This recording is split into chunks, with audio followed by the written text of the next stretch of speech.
tiga. Woi. Jom kita nak masuk dekat dalam ni pula geng. Wow. Panjang juga ingat pendek je. Tepi lah. Budak-budak kalau nak main memang seronok lah. Orang dewasa tak boleh, budak-budak saja. Limit 10 orang budak-budak je. Menarik. Jom kita tengok bawah pula geng. Ni dia, ada lagi halangan dia geng. Yang gelonsor tu kat mana? Masuk sini kan. Macam Ninja Warrior. Aduh geng. Walaupun dia 5 tahun tapi dia takut, saya takkan benarkan. Ni pun dewasa boleh juga. Tak nak takut lah. Slide 2 ni kena bagi apa ni? Kalau duduk, abang kena masuk sini dalam. Kalau pakai dengan pendek, abang kena rapat ya. Badan kena tegak, jangan ke belakang abang. Okey. Wih. Hopak. Jangan goyang tu. Nak try ni. Okey, ke dalam.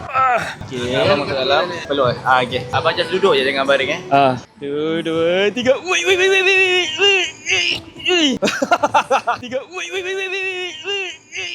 Seru bhai, sumpah seru. Next aku nak try pelampung. Berbawah, naik atas, lepas tu kosong pelampung ni. Okey. Saya dah tolak je, jangan bagi jangan jejak ah. Okey. Bang Bismillah. Okey. Oi. Serius lah. Wapa, best gila lah. Yang ni best, tapi aku tak cukup kental lagi untuk naik benda ni geng. Ni di antara yang lasak jugalah. Yuk ni, rock climbing. Naik kat situ lagi. Ni panjat beratas-atas sampai ke atas sana tu. Lepas tu turun. Banyak mat, serius. Ini kalau siapa yang kental, boleh naik. Macam aku ni goyang, terus-terang cakap. Sebab aku dah pernah naik dah dekat satu tempat lain. Macam ni juga lebih kurang. Dia nampak simple, tapi bila anda try, hilang jantan tu. Jenis kaki lasak, jenis suka fly waktu sekolah dulu kan. Hampa patut try kat sini kan. Dia level-level beginner je ikut kan. Cuma aku je tak kental.